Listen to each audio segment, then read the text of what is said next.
Cairo's approval Friday, February 18th, for two Iranian warships to transit the Suez Canal on their way to the Mediterranean has brought Israel and Iran closer than ever before to a naval collision at sea, debkafile reports.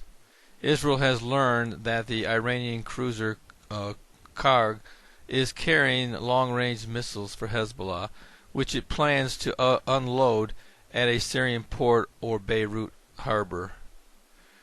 Friday, Israeli government and military officials were urgently casting about for a way to prevent those missiles reaching the Lebanese terrorists. Heavy U.S. and Israeli pressure failed to dissuade Egypt's military rulers from letting the Iranian flotilla through Suez. So now the waterway has been opened wide for Iran to consign heavy weapons deliveries to Syria and Lebanon in the first instance, and eventually to try and break Israel's naval blockade of the Gaza Strip and bring Hamas the heavy munitions that were impossible to transport through smuggling tunnels. Up until now, Saudi Arabia, in close conjunction with Egypt and its President Hosni Mubarak, led the Sunni Arab thrust to contain Iranian expansion, especially in the Persian Gulf. However, the opening of a Saudi port to warships of the Islamic Republic of Iran for the first time in the history of their relations points to a fundamental shift in Middle East trends in consequence of the Egyptian uprising. It was also the first time Cairo has permitted Iranian warships to transit Suez from the Red Sea to the Mediterranean, although Israeli traffic in the opposite direction had been allowed. Iran made no secret of its plans to expand its naval and military presence beyond the Persian Gulf and Red Sea to the Mediterranean via Suez.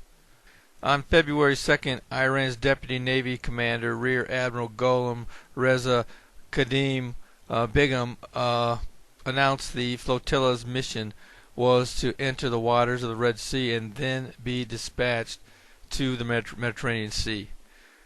However, Israel military intelligence, which failed to foresee the Egyptian upheaval and its policymakers, ignored the Iranian admiral's announcement and its strategic import, was just as they failed to heed the significance of the Iranian flotilla's docking in Jeddah.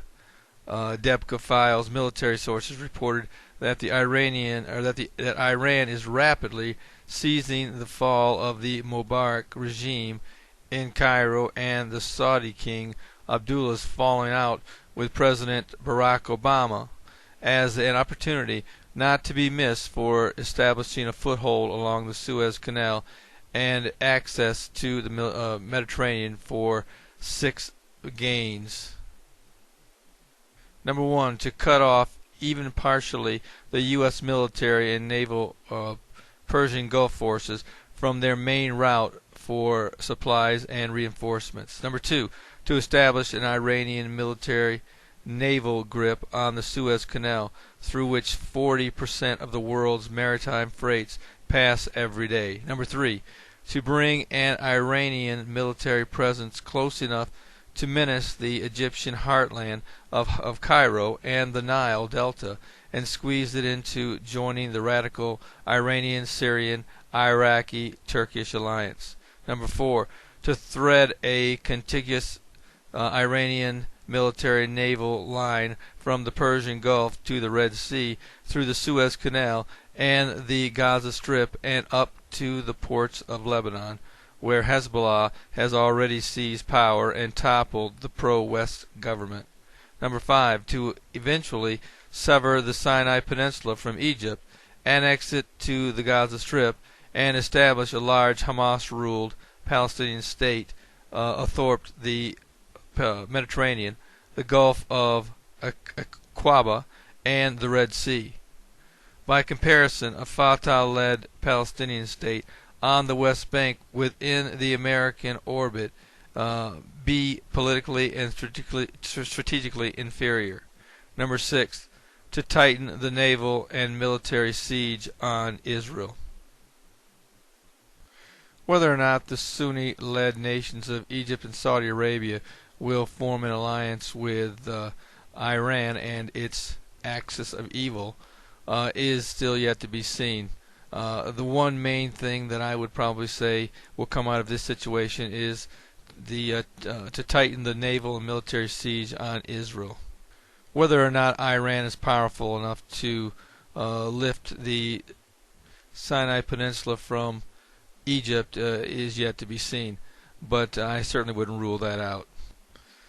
The Bible is clear that one day the Islamic world will come crashing down upon Israel, and this very well could be the starting point that brings this alliance into order, in which Israel will find itself surrounded by its enemies.